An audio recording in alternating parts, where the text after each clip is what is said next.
The receipt crumpled in Quentin Grayson's calloused hand as he stared at the trembling woman before him.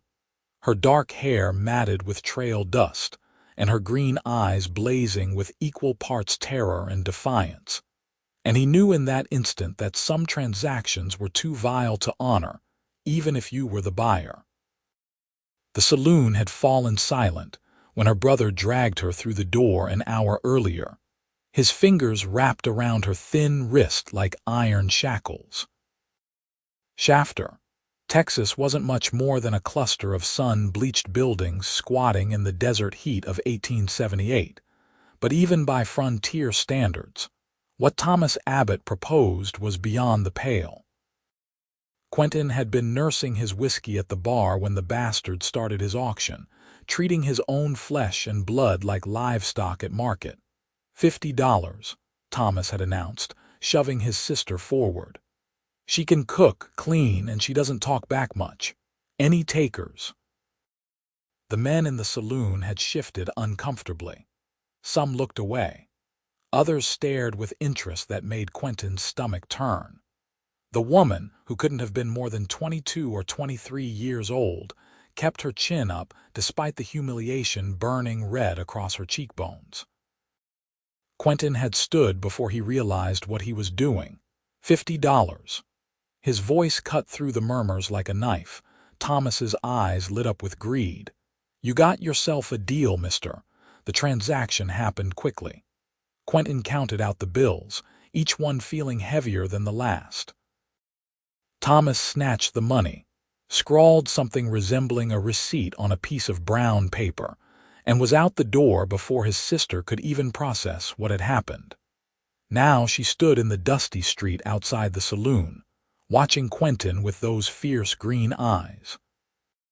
She was pretty in a way that suffering couldn't quite erase, with high cheekbones and a mouth that probably smiled often before life beat it out of her. Her dress was worn thin at the elbows and hem, but she wore it with dignity. So, she said, her voice steady despite the slight tremor in her hands. What do you want from me? Quentin looked at the receipt in his hand, then slowly, deliberately tore it in half, then in quarters. Then into pieces so small they scattered like confetti in the hot wind blowing across the Texas plain. Her eyes widened. What are you doing? Setting you free, Quentin said simply. You don't belong to me or anyone else. I don't understand. She took a step back, suspicion replacing some of the fear. Men don't spend $50 for nothing. I'm not asking for anything. Quentin settled his hat more firmly on his head, sandy brown hair falling across his forehead. You got anywhere to go? She was quiet for a long moment, and he watched her throat work as she swallowed hard. No. Family besides that worthless brother. Dead. All dead. Cholera took our parents 3 years back. Thomas was supposed to take care of me. The bitterness in those last words could have curdled milk. Quentin nodded slowly. I've got a ranch about 15 miles north of here.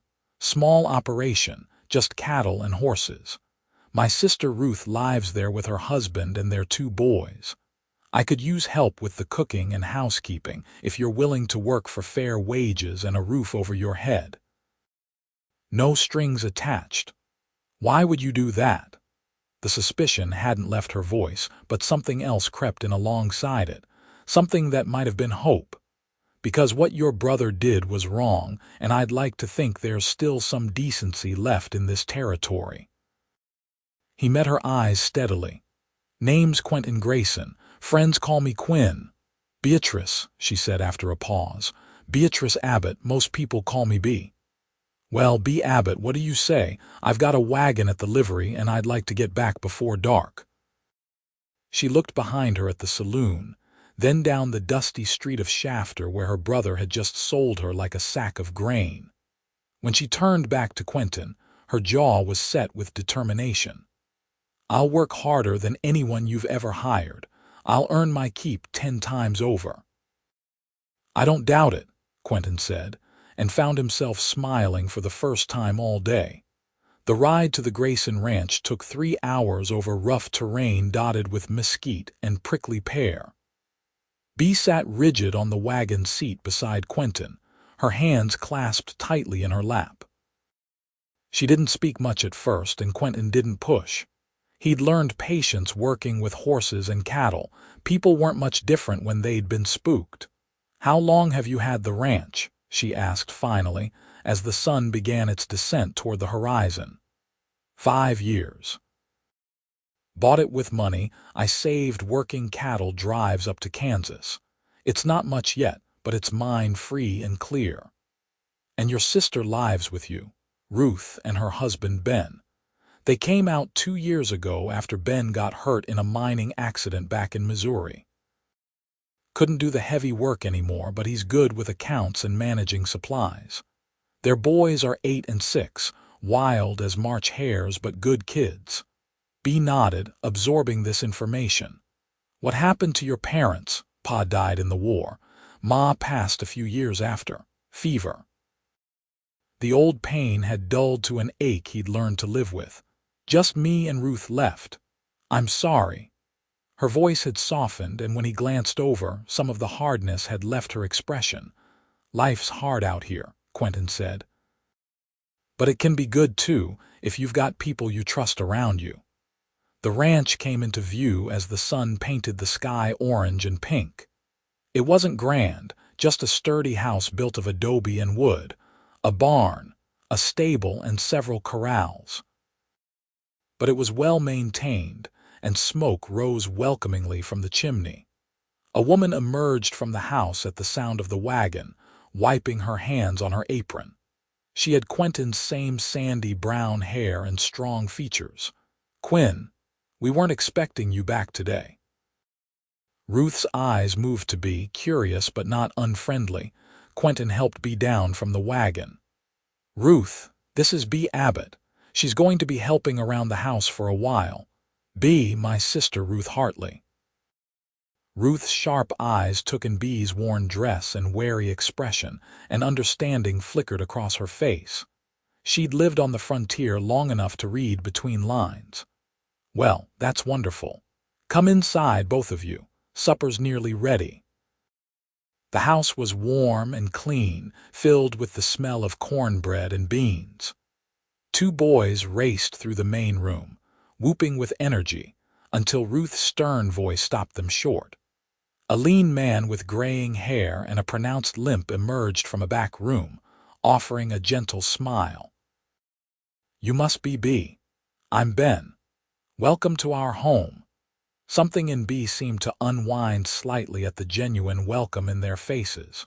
Over supper, Ruth gently drew out bits of Bee's story, though she didn't press for details Bee wasn't ready to share. The boys, Charlie and Sam, chattered about a coyote they'd seen and a snake Ben had killed near the chicken coop. It was normal and domestic, and probably the furthest thing from what Bee had expected when her brother hauled her into that saloon. Quentin watched her across the table, the way her shoulders gradually relaxed, how a small smile tugged at her lips when Charlie told a particularly animated story. In the lamplight, with some of the fear gone from her face, she was even prettier than he'd first thought. He looked away quickly, reminding himself that the last thing she needed was another man with expectations. After supper, Ruth showed Bee to a small room off the kitchen. "It's not large, but it's private and the roof doesn't leak. We'll get you some fresh clothes tomorrow." "Thank you," Bee said quietly. "All of you. I don't know how to repay this kindness." Ruth squeezed her hand. "Quinn told you the truth. We need the help and you'll earn your wages honestly. That's all the repayment needed." Alone in his own room later, Quentin lay in the darkness and thought about the woman sleeping under his roof.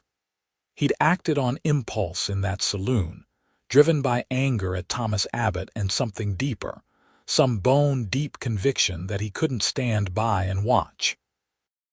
But now he had to figure out what came next. Bee was free, but freedom didn't mean much without safety and security. The frontier could chew up and spit out vulnerable women faster than a dust storm. He'd just have to make sure she had time to find her feet and figure out what she wanted from life. That was all. Nothing more complicated than that. It didn't explain why his mind kept circling back to the stubborn set of her jaw and the fire in her green eyes. Bea woke before dawn, a lifetime habit she couldn't break. For a confused moment, she didn't know where she was, then memory flooded back. The saloon, Thomas's betrayal, the cowboy who'd bought her freedom and destroyed the receipt. She dressed quickly in her worn clothes and slipped out to the kitchen. If she was going to earn her keep, she'd start now. She found flour and lard and set about making biscuits, moving quietly so as not to wake the household. The mechanical work of cooking soothed her jangled nerves. "You're up early." She spun to find Quentin in the doorway, pulling suspenders over his shoulders. In the gray pre-dawn light, he looked younger than she'd first thought, probably no more than 26 or 27. He had an honest face, she decided, with lines around his eyes from squinting into the sun, and a mouth that looked like it smiled often. "I wanted to be useful," she said, turning back to the biscuits. "You don't have to prove anything on your first morning." He moved to the stove and started stoking the fire. "Yes, I do." The words came out sharper than she intended. She took a breath and tried again. "I need to prove it to myself." Quentin nodded slowly. "All right then. Those biscuits smell like heaven." They worked in companionable silence for a while, Quentin making coffee while Bea finished the biscuits and started frying salt pork. When Ruth emerged, looking surprised and pleased to find breakfast underway, Bea felt a small surge of satisfaction. This she could do. This she could control. The days fell into a rhythm. Bea threw herself into work with an intensity that sometimes worried Ruth. She cooked and cleaned, mended clothes, tended the vegetable garden, and helped with the chickens. She was trying to make herself indispensable, Ruth realized, trying to build walls of usefulness around herself. "You don't have to work yourself to the bone," Ruth said one afternoon as they snapped beans together on the porch. "You're not going to be turned out if you take a breath." Bea's hand stilled. "How can you be sure? How can anyone be sure of anything?" "I can't promise life won't throw hardships your way. God knows it has a habit of doing just that. But I can promise my brother means what he says. If Quinn says you have a home here, you have a home here. He barely knows me. Quinn's always been like this. Even as a boy, he'd bring home injured animals and strays, drove Ma half crazy." Ruth smiled at the memory. "But he's also steady as they come. When he commits to something, he sees it through." Bea absorbed this, watching Quentin across the yard as he worked with a young horse in the corral. He was patient with the animal, never raising his voice or moving too quickly. Just steady, persistent pressure until the horse accepted the halter. "Why isn't he married?" The question slipped out before Bea could stop it. Ruth's smile turned knowing. "Been too busy building this place. And he's particular, won't settle for someone just because it's convenient or expected." She gave Bea a sidelong look. "He'd want to marry for love." Bea's cheeks heated. "I was just curious." "Of course you were." Ruth's tone was innocent, but her eyes danced with amusement. As weeks passed, Bea found herself relaxing in increments. The constant tension in her shoulders eased. She started sleeping through the night without jerking awake in panic. She laughed at Ben's dry jokes and played simple games with Charlie and Sam.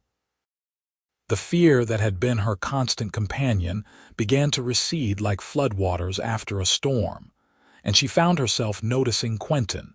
It started small. The way he always thanked her for meals, like her work mattered. How he fixed the loose hinge on her bedroom door without being asked. The gentleness in his voice when he talked to his nephews or the horses. He never stood too close or let his eyes linger inappropriately, never made her feel like he expected repayment for his kindness. He treated her like a person, not property or a burden. It was such a simple thing, but after Thomas, after years of being seen as an obligation or commodity, it meant everything. She started noticing other things too. The way his shirt stretched across his shoulders when he lifted hay bales. How the sun caught gold highlights in his brown hair. The deep timbre of his laugh when Ben told a particularly good story at dinner. The calluses on his hands that spoke of honest work. It terrified her, these feelings. She'd been hurt so badly, betrayed so deeply, that the idea of trusting anyone, especially a man, felt impossibly dangerous. But Quentin Grayson was making it very hard not to trust him. One evening in late September, after the boys had been put to bed, and Ben and Ruth had retired to their room, Bea found herself alone with Quentin on the porch. The desert air had finally cooled from the day's brutal heat, and stars scattered across the black sky like spilled salt. "Feels like fall might actually come eventually," Quentin said, leaning against the porch rail. "You miss the heat when winter comes?"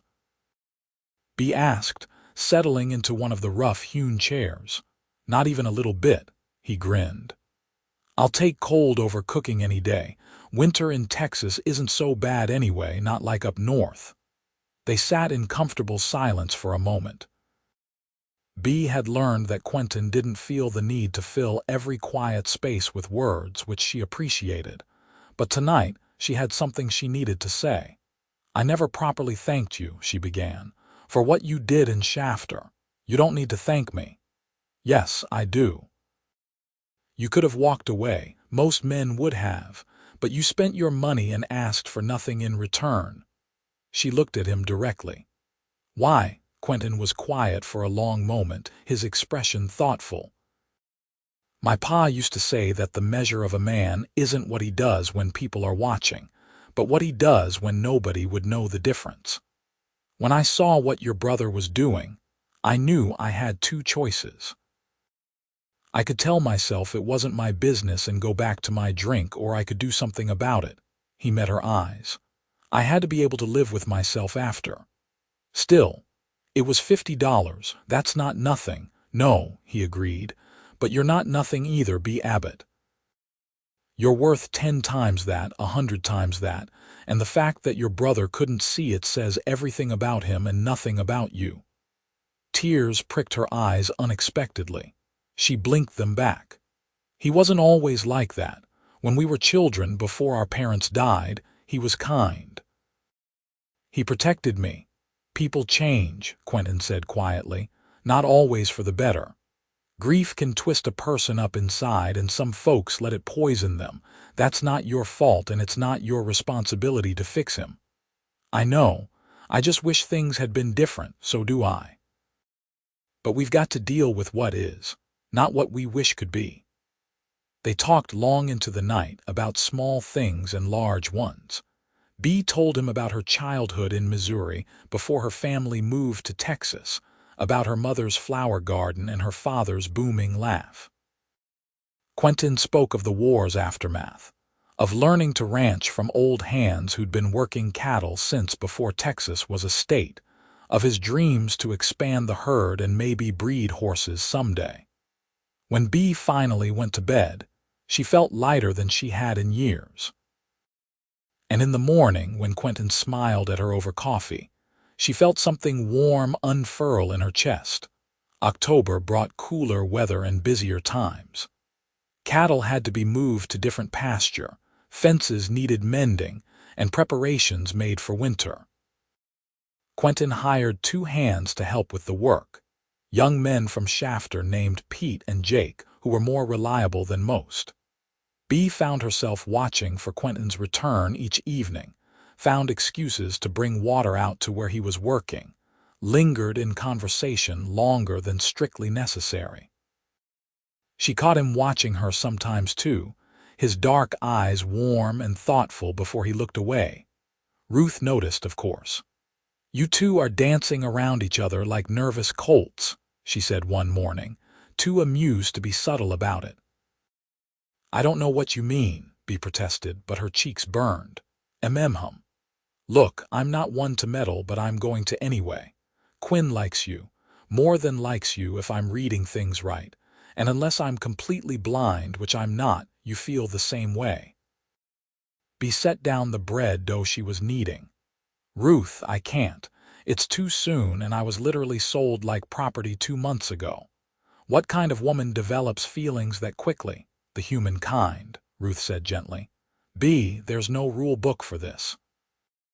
What happened to you was terrible, but it doesn't mean you don't deserve happiness, or that you have to wait some arbitrary amount of time before allowing yourself to feel something good. What if I'm just grateful? What if I'm confusing gratitude with something else? Are you? Ruth's eyes were knowing. Bea thought about the way her heart sped up when Quentin entered a room, how she memorized the sound of his laugh, the way she felt safe and seen in his presence. No, she admitted quietly, it's not just gratitude. Then maybe you should tell him that. But telling him felt impossible. What if she was wrong about his feelings? What if admitting her own made things awkward and ruined the comfortable life she'd built here? She couldn't risk losing her place in this family, this home, so she said nothing, and the dance continued. The turning point came in mid-November. Quentin had ridden out alone to check on a section of fence in the far pasture and hadn't returned by nightfall. Ruth tried to hide her worry, but as full darkness fell and the temperature dropped, even Ben looked concerned. He knows this land like the back of his hand, Ben said, trying to reassure the women. Probably just took longer than expected. But Bea couldn't shake the cold fear that had settled in her stomach. The desert was unforgiving. Accidents happened. Horses stumbled, snakes struck. 1,000 things could go wrong. By 10 o'clock she couldn't stand it anymore. I'm going to look for him. Absolutely not, Ruth said firmly. You could get lost yourself in the dark. Then I'll take Pete or Jake with me. Ruth, I can't just sit here. The desperation in her voice surprised them both. Ruth studied her for a long moment, then nodded slowly. All right. Take Jake. He knows the north pastures, but be careful. They rode out with lanterns, Jake leading the way on his sturdy roan. The night was cold and clear, stars bright enough to cast faint shadows. Bea's heart hammered against her ribs as they covered ground, calling Quentin's name into the darkness. It was nearly midnight when they found him. His horse had stepped in a gopher hole and gone down hard, throwing Quentin and leaving him with a twisted ankle and a gash on his forehead. The horse stood nearby, favoring its left foreleg but otherwise unharmed. Bea. Quentin's voice was thick with pain and surprise as she dismounted and rushed to his side. What are you doing out here? Looking for you, you stubborn fool. Her hands shook as she examined his head wound by lantern light. It was bleeding but not deep. Can you ride? I think so. Ankles twisted but not broken. He hissed in pain as Jake helped him to his feet. How did you know where to find me? Jake knew which pasture you'd gone to. We followed the fence line. She was helping support his weight on one side, Jake on the other. Your sister's going crazy with worry. They got him onto Jake's horse, Bea riding double behind him to make sure he didn't fall. The ride back seemed to take forever, with Quentin leaning heavily against her and Bea's arms wrapped around his waist to steady him. She could feel his heart beating, smell the familiar scent of leather and sage that clung to him. Thank you for coming after me, he said quietly. Of course I came after you. Her voice was fierce. Did you think I'd just sit there? I don't know. I guess I didn't think you'd care that much. Well, you thought wrong. The words came out sharper than she intended, edged with fear that was only now beginning to recede. I care, Quinn. I care a great deal. He turned his head slightly, trying to see her face in the darkness. Bea, don't say anything right now. Let's just get you home. Ruth fussed over him like a mother hen once they got back, cleaning the head wound and wrapping his ankle. Bea made herself useful heating water and fetching supplies, but her hands still trembled slightly.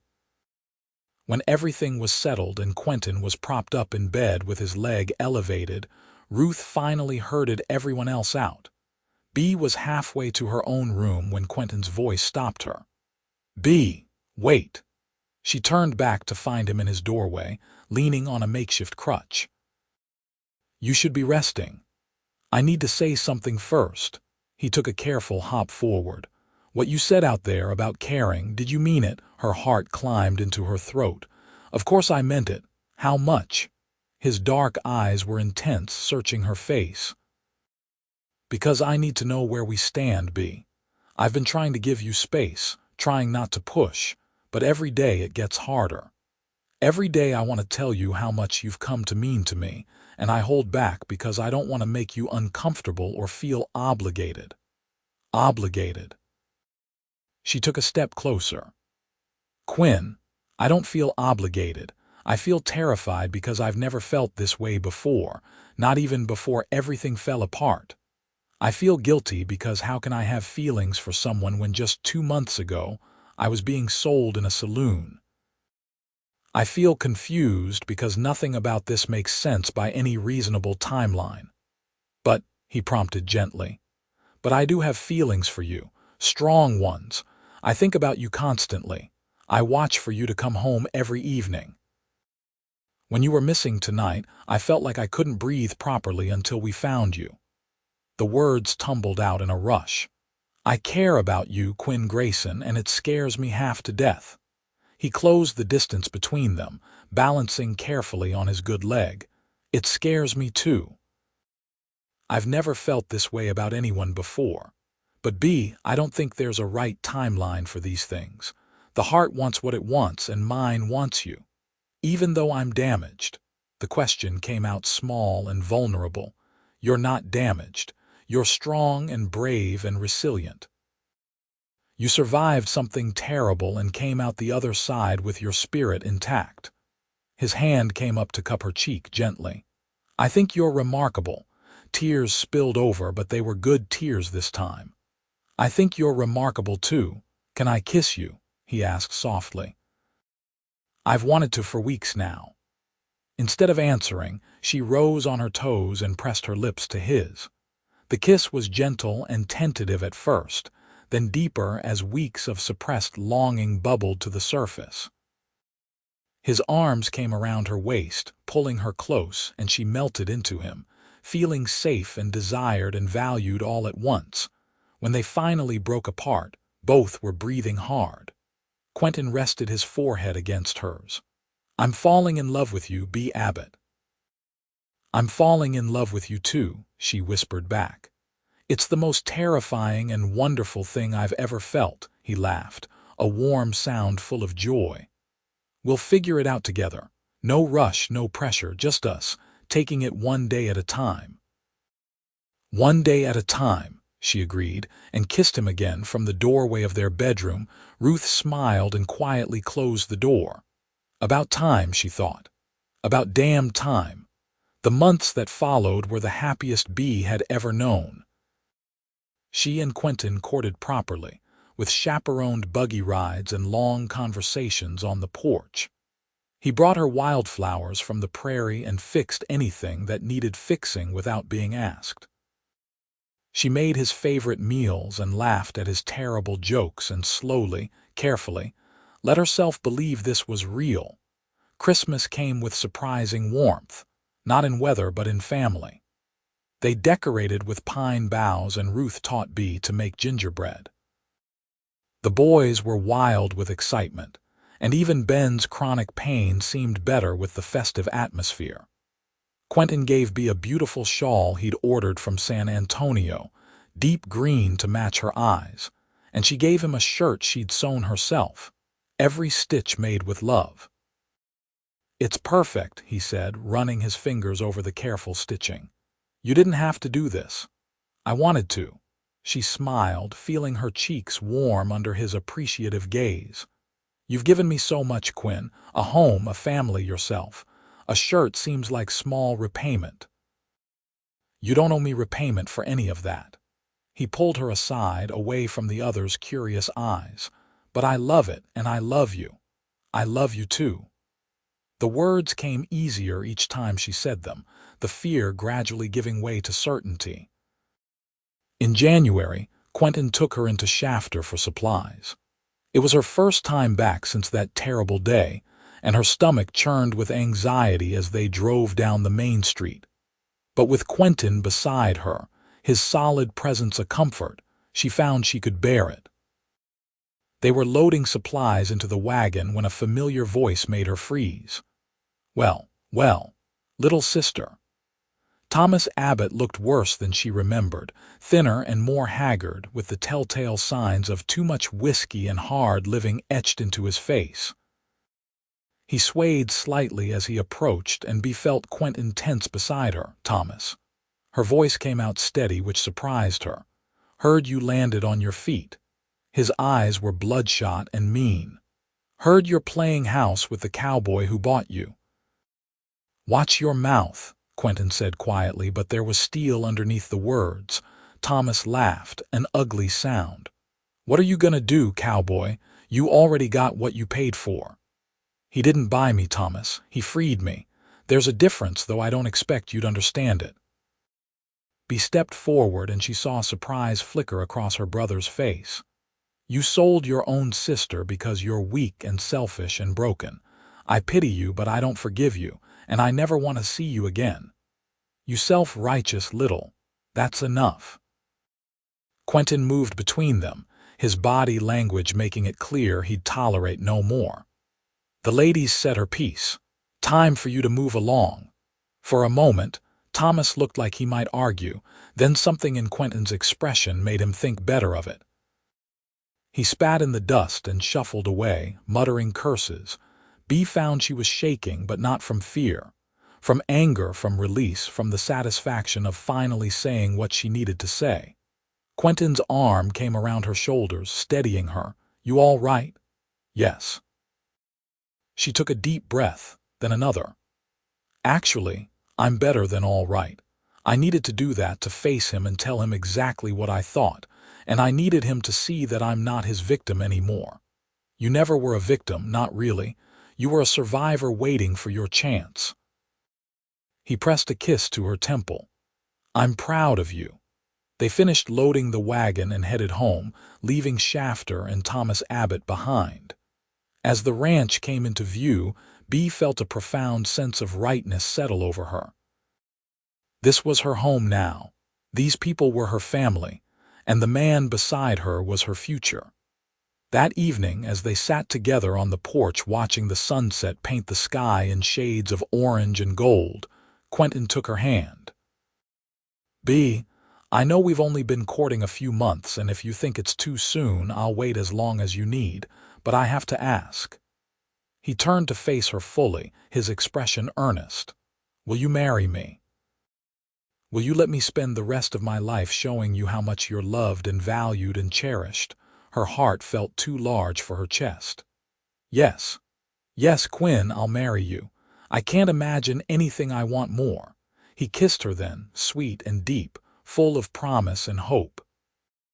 When they finally broke apart, both were grinning like fools.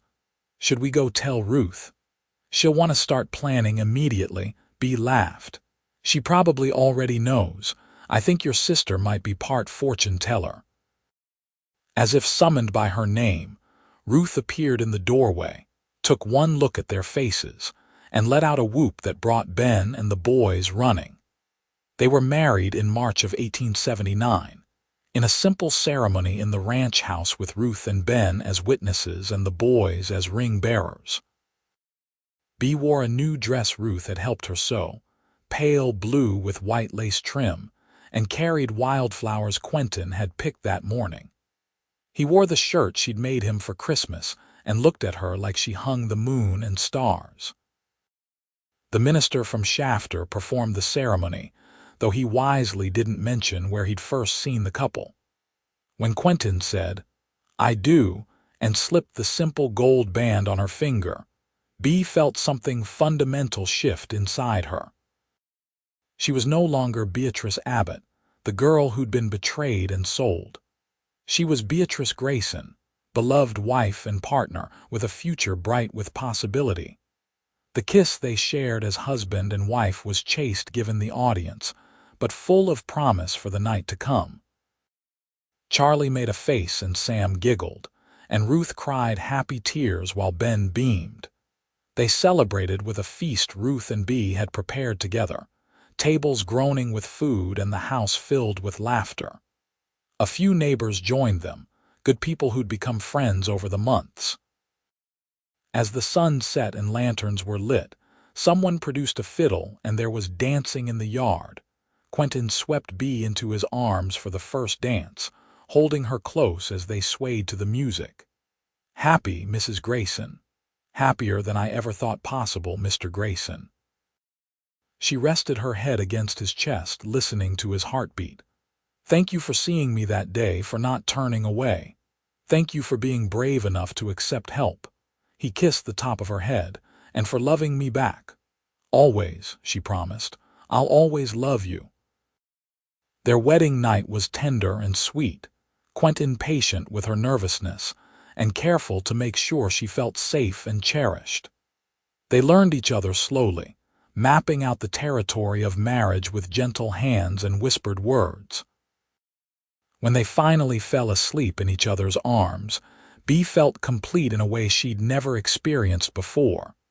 The years that followed were good ones, though not without challenges. The ranch prospered under Quentin's careful management, the herd growing and the horse breeding operation he'd dreamed of becoming reality. Bea discovered she had a talent for training horses, her patience and gentle approach producing reliable mounts that sold for good prices. In the fall of 1880, she realized she was pregnant. The news brought joy and terror in equal measure. She'd always wanted children, but the thought of being responsible for a tiny life overwhelmed her. Quentin found her crying in the garden one afternoon and gathered her into his arms. "What's wrong, sweetheart? Is it the baby? Are you sick?" "No, I'm fine. The baby's fine. I'm just scared." She wiped her eyes angrily. "What if I'm a terrible mother? What if I can't protect them, can't keep them safe?" "Then we'll figure it out together, just like we've figured out everything else." He tilted her chin up so she had to meet his eyes. "Bea, you're going to be an amazing mother. You're strong and loving and patient. Our children will be lucky to have you." "Our children," she repeated, testing the words. "Plural," he grinned. "Well, I'd like more than one if you're willing. But let's get through this first one before we plan the whole brood." She laughed despite her tears. "I love you, you know that, I know, and I love you right back." Their son was born in May of 1881, a healthy boy with his father's dark eyes and his mother's stubborn chin. They named him William Thomas Grayson, William after Quentin's father and Thomas, as a complicated gesture toward Bea's lost family, taking her brother's name and redeeming it. Watching Quentin hold their son for the first time, tears streaming down his face as he marveled at tiny fingers and toes, Bea felt her heart might burst from happiness. This life they'd built together, this family they'd created from the ashes of her worst day, was everything she'd never dared to dream. Ruth was besotted with her nephew, as were Charlie and Sam, now 12 and 10, and old enough to be helpful rather than hazards. Ben carved a beautiful cradle, and the house rang with baby cries and lullabies. 2 years later, a daughter joined them, Grace Ellen Grayson, named for both grandmothers. She had Bea's green eyes and a sunny disposition that won hearts instantly. William, now a toddling 2-year-old, was alternately fascinated and jealous of his baby sister, which Bea and Quentin navigated with patience and humor. The ranch continued to thrive. They built additions to the house to accommodate the growing family. Pete and Jake became permanent hands along with 2 others, and a good rhythm of work and life settled over the property. In 1885, another son arrived, James Quinn Grayson, completing their family. Quentin joked that they'd have to build another room if Bea kept producing babies, but his eyes were soft with love when he said it. "I think 3 is perfect," Bea said, nursing baby James while William and Grace played on the floor nearby. "A nice, manageable number." "Whatever you want, sweetheart. You're the one doing the hard work." He sat beside her, wrapping an arm around her shoulders. "Though I have to say you make beautiful babies." "We make beautiful babies," she corrected. "It's a team effort," he kissed her temple. "Best team I've ever been on." Life wasn't always easy. There were years of drought that tested them, illness that swept through and left them terrified for the children, accidents and setbacks that came with ranching. But through it all, they had each other. Bea and Quentin faced every challenge as partners, their love deepening and maturing like fine wine. Ruth and Ben remained on the ranch, part of the extended family, with Charlie and Sam eventually starting their own lives but never straying far. The ranch became a gathering place, a haven where family and friends knew they'd find warmth and welcome. Bea never saw Thomas again after that day in Shafter. She heard years later that he died in a saloon fight, drunk and alone, and she felt sad for what might have been but not guilty. She'd built a good life despite his betrayal, not because of it, and she refused to let his memory taint her happiness. Instead, she focused on the blessings. On summer evenings watching Quentin teach William to rope. On Grace's laughter as she chased chickens in the yard. On James's determined efforts to walk before he was truly ready. On quiet moments with her husband, still holding hands after years of marriage, still finding new things to love about each other. One evening in the spring of 1890, Bea stood on the porch and watched the sun set over land that felt as much hers as if she'd been born to it. 11 years had passed since that terrible day in Shafter, and she was barely recognizable as the frightened woman who'd been sold for $50. Quentin came up behind her, wrapping his arms around her waist and resting his chin on her shoulder. "What are you thinking about? How far we've come, how different everything is." She leaned back against him. "Do you ever think about that day, the day we met?" "Sometimes. Usually when I want to remind myself how lucky I am." "You're lucky." She turned in his arms to face him. "Quinn, you saved me. You gave me everything, my life, my freedom, my family, my happiness. How am I the lucky one in this equation?" "Because you chose me," he said simply. "You could have left once you got on your feet, could have started fresh somewhere else, built a different life. But you stayed, and you chose to love me, and that's the greatest gift anyone's ever given me." Tears pricked her eyes, happy ones. "I'll keep choosing you every single day for as long as I live. And I'll keep choosing you right back." He kissed her softly. "Forever, Bea Grayson. That's a promise." The years continued to pass, marked by graduations and weddings, grandchildren and new beginnings. William grew into a fine rancher, taking over more of the operation as Quentin aged and eventually marrying a sweet girl from a neighboring ranch. Grace became a teacher, her natural patience and kindness serving her well with students. James, the baby, showed a talent for horses that surpassed even his mother's, eventually breeding a line of cow ponies renowned throughout Texas. Through it all, Bea and Quentin remained at the heart of the family, the foundation upon which everything else was built. Their love story became family legend, told and retold to children and grandchildren, a reminder that even from the darkest moments, beauty and joy could grow. On a warm evening in late May of 1905, Bea and Quentin sat together on the porch as they'd done countless times before.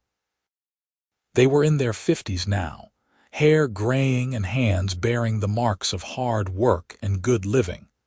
But the love in their eyes when they looked at each other was as strong as it had been 26 years earlier. "You have any regrets?" Bea asked, a question that came from nowhere and everywhere at once. Quentin considered it seriously, as he did all her questions. "Not a single one. Oh, I wish some things had been easier, that we hadn't lost that baby between Grace and James, that Pa could have met his grandchildren. But regrets about my choices, about our life together? No. This has been exactly the life I wanted, with exactly the woman I wanted to share it with." "Me too," Bea said softly. "Even knowing all the pain that came before, I wouldn't change a thing. Because it all led me here to you, to this family we've built. Every moment of suffering was worth it for this." "That's a hard-won perspective," Quentin observed. "Not everyone gets there. I had a good teacher." She squeezed his hand. "You showed me that love could be kind, that strength didn't require cruelty, that I was worth more than anyone had tried to tell me. You gave me back my own worth, Quinn. That's not a small thing. You always had worth, sweetheart. I just had the privilege of recognizing it." He pulled her closer, and she rested her head on his shoulder, breathing in the familiar scent of him. "And you did the same for me. You made me want to be the best version of myself, every single day." As the sun dipped below the horizon, painting the sky in brilliant shades of orange and pink and purple, they sat together in comfortable silence. Grandchildren played in the yard, their shrieks of laughter carrying on the evening breeze. Ruth was in the kitchen, still bossing everyone around at 70 despite Ben's gentle suggestions that she slow down. The ranch hummed with life and love and legacy. "Tell me again," Bea said suddenly. "About the receipt." Quentin smiled, knowing exactly what she meant. They'd told this story so many times it had taken on the quality of myth, but it never got old. "I tore it up, ripped it into pieces so small the wind carried them away." "Why?" "Because you didn't belong to me. You belonged to yourself, and no piece of paper could say otherwise." "And then what happened?" "Then you trusted me enough to come home with me. You worked harder than anyone I'd ever known. You made my house a home and my life complete. And somewhere along the way, I fell completely, irrevocably in love with you." "And I fell in love with you too," Bea finished, as she always did. "The cowboy who bought my freedom and gave me back my life." "Best $50 I ever spent," Quentin said, grinning. "Best transaction that never was," Bea corrected, laughing. They sat there until full dark, hand in hand, watching stars emerge one by one. Inside, family moved through the house they'd built together, living the lives made possible by one man's decision to do the right thing and one woman's courage to accept help. It wasn't the ending Bea would have written for herself that terrible day in the Shafter saloon. It was so much better. It was real and messy and imperfect and absolutely perfect all at once. It was a life built on love and respect and partnership, on the daily choice to show up for each other, to work through problems, to celebrate joys together. It was proof that sometimes the worst moments led to the best ones, that tragedy could transform into triumph, that love could heal even the deepest wounds. And it all started with a cowboy who saw a woman being sold and decided that some things were too wrong to ignore, that some people were worth saving even if they didn't know they needed saving yet. Years later, when Bea was very old and her time was drawing near, she gathered her children and grandchildren around her bed. Quentin sat beside her, his hand clasped in hers, their fingers intertwined as they'd been for over 40 years of marriage. "I want you all to remember something," she said, her voice still strong despite her failing body. "I want you to remember that where you come from doesn't dictate where you end up, that the worst day of your life can lead to the best days if you're brave enough to keep going. And most importantly, I want you to remember that love, real love, sees you clearly and chooses you anyway. She turned to look at Quentin, her eyes still bright with feeling. Your grandfather saw me at my absolute lowest. He could have walked away, should have walked away by any reasonable standard. But he didn't. He saw someone worth helping, and then he saw someone worth loving, and that made all the difference. Don't make it sound like I'm some kind of hero, Quentin protested gently. You did the hard work, sweetheart. You rebuilt yourself. You chose to trust and love again even after being hurt. That takes more courage than I'll ever have. We did it together, Bea insisted. That's the point I'm trying to make. Nobody gets through this life alone. We need each other. We save each other. And sometimes being saved looks like a cowboy tearing up a receipt and saying you're free. The family members nodded, many with tears in their eyes. They'd grown up on this story, but hearing it from Bea herself at the end of her life gave it new weight and meaning. Bea lived another week, surrounded by love and family, Quentin never leaving her side. When she finally slipped away one quiet morning, a small smile on her face, he held her hand and whispered that he'd see her again someday, that their story wasn't over, just pausing. He lived 3 more years without her, years filled with family and work and memory. The pain of losing her never fully faded, but neither did the joy of having known her, loved her, built a life with her.